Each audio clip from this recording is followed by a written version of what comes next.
situation, une erreur médicale, quel recours avons-nous pour obtenir réparation du préjudice? C'était le thème d'un séminaire organisé samedi matin à Jarry par l'association guadeloupéenne de soutien aux personnes handicapées. On regarde les images, elles sont signées Patrick Curie. Bien, nous avons mis en place un séminaire sur les accidents de la voie publique, les erreurs médicales, les agressions, quelle indemnisation, puisque nous nous sommes rendus compte dans notre pratique professionnelle que notre département était un gros pourvoyeur d'accidents de la voie publique et d'agressions, etc. Donc, dans notre pratique professionnelle, nous avons bien sûr des compétences en interne, des ergothérapeutes, des assistantes sociales qui accompagnent les personnes en situation de handicap et ces cas particuliers.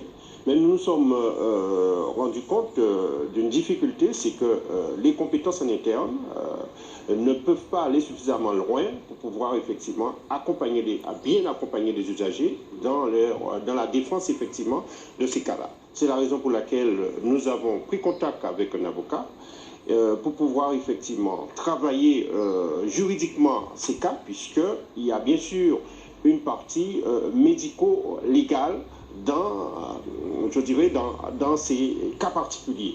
Un accident de la voie publique, comme disait effectivement l'avocat et le médecin qui sont présents, c'est de savoir un petit peu quelle est la démarche particulière que l'usager, la victime, doit faire. Alors, c'est un séminaire qui est co-animé par moi-même en tant qu'avocat de dommages corporels, membre de l'Association nationale des avocats des victimes de dommages corporels, et le docteur Pierre Cormand, qui est un médecin conseil de victimes de l'Hexagone, qui est président de l'Association nationale des médecins victimes.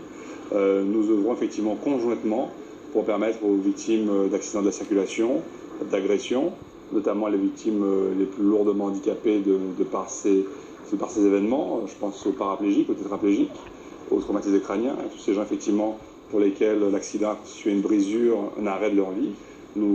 Ce séminaire a pour but effectivement de leur permettre d'avoir un certain nombre d'informations pour qu'ils puissent connaître leurs droits.